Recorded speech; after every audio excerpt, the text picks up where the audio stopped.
Warsaw, 1940.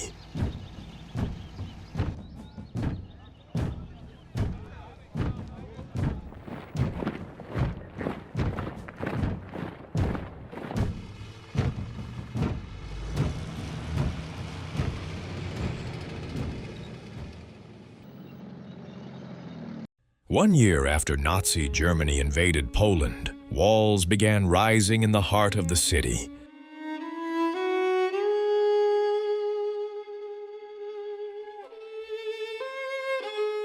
"3 meters high, sealed with barbed wire, guarded with rifles.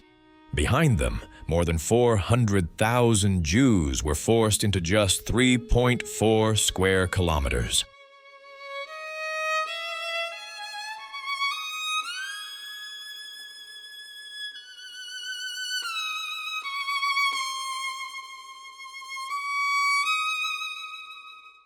The Warsaw Ghetto became the largest Jewish ghetto in Europe.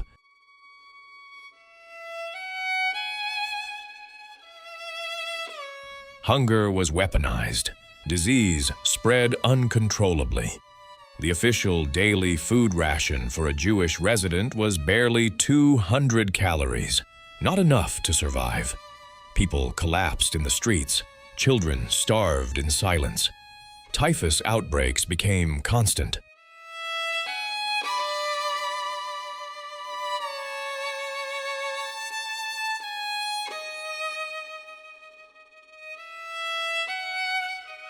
This was not just confinement.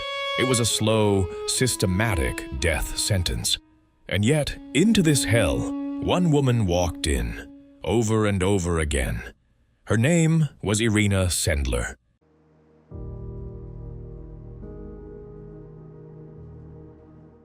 She was born in 1910 in Otwock, Poland. Her father, Stanisław Krzyżanowski, was a doctor who treated poor Jewish patients free of charge. In 1917, while treating victims of a typhus epidemic, he contracted the disease himself and died.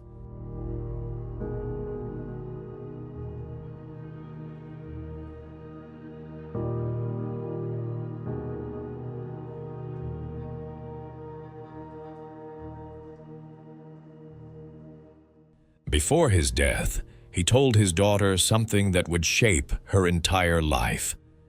"If you see someone drowning, you must try to save them, even if you cannot swim." Those words became her moral compass.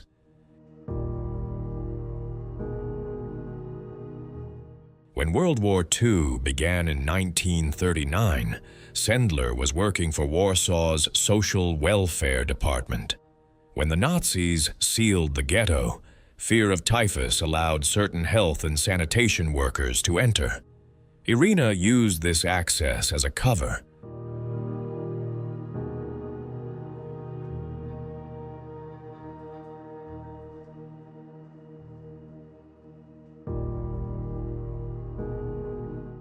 At first, she smuggled in food, medicine, and clothing, but by 1942, everything changed.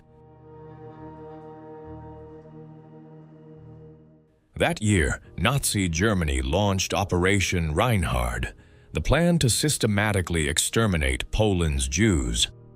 Deportations from the Warsaw Ghetto began at an industrial scale.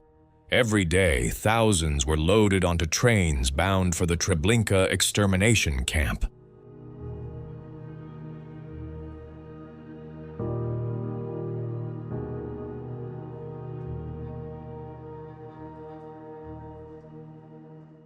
In the summer of 1942 alone, approximately 250,000 Jews from Warsaw were sent to Treblinka.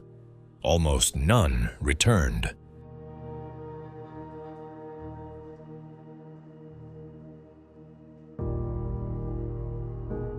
Sendler understood what this meant. If the children stayed, they would die.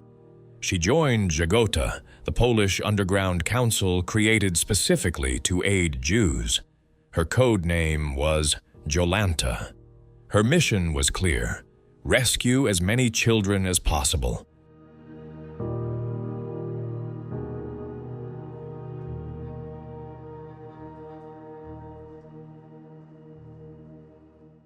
But removing a child from the ghetto was not a simple act of defiance.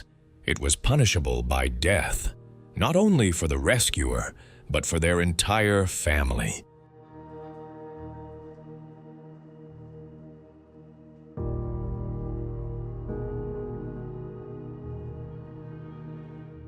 The methods were as dangerous as they were desperate. Some children were sedated and carried out in ambulances, listed as typhus victims. Others were hidden inside toolboxes, potato sacks, or wooden crates.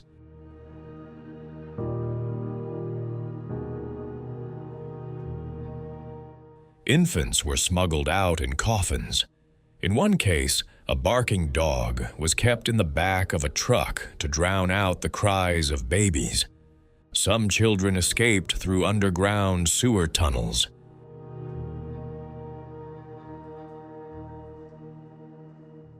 Each operation required forged documents, secret safe houses, and Catholic identities prepared in advance. Convents and Polish families risked everything to hide them.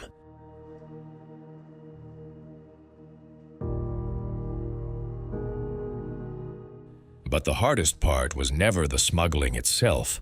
It was convincing parents. Imagine asking a mother to hand over her child with no guarantee they would ever see them again.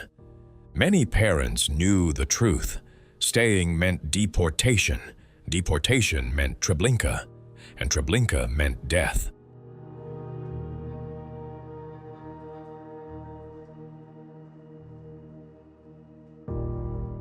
Sendler promised them one thing: if their child survived, their name would not be forgotten.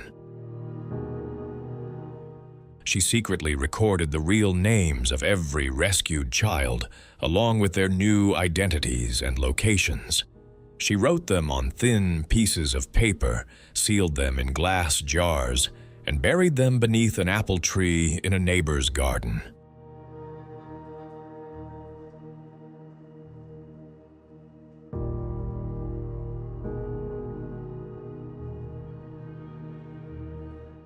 Her hope was simple. When the war ended, she would reunite families. In October 1943, the Gestapo arrested her. She was taken to Pawiak prison. There, she was brutally interrogated and tortured. Her legs and feet were broken. She was beaten repeatedly and demanded to reveal the names and locations of the hidden children. She refused. She gave them nothing.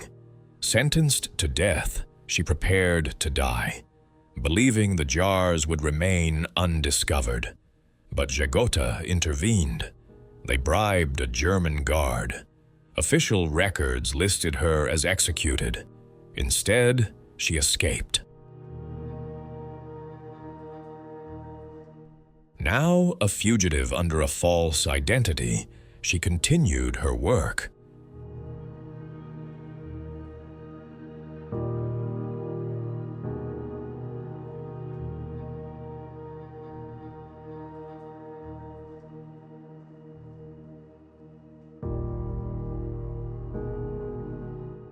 By the end of the war, Warsaw was in ruins.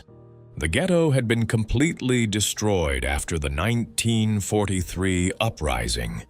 Treblinka had murdered between 700,000 and 900,000 people.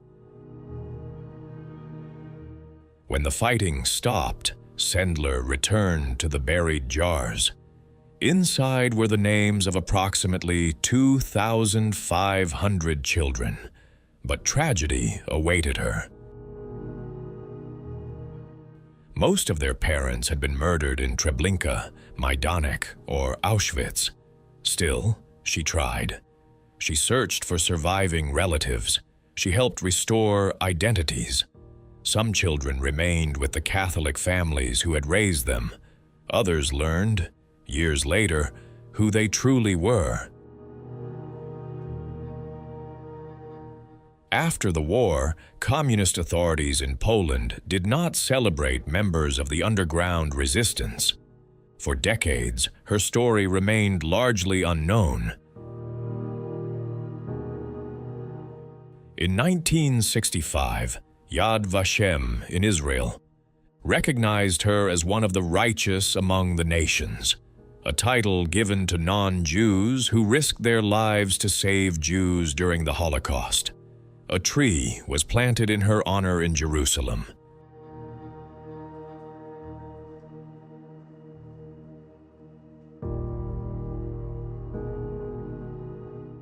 Yet global recognition did not come until the late 1990s, when a group of American high school students researching the Holocaust uncovered her story. In 2007, she was nominated for the Nobel Peace Prize. She did not win. When praised as a hero, she answered quietly, "I could have done more." Irena Sendler died in 2008 at the age of 98. She never carried a weapon. She never wore a uniform. She never commanded an army.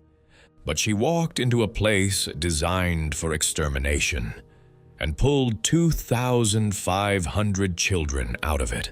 The Nazis ruled with tanks, barbed wire, and fear.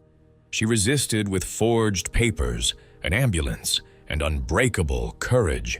History often remembers generals and battles, but sometimes the true measure of heroism is found in a single decision: to save one child, and then another, and another, until 2,500 lives continue, because one woman refused to look away.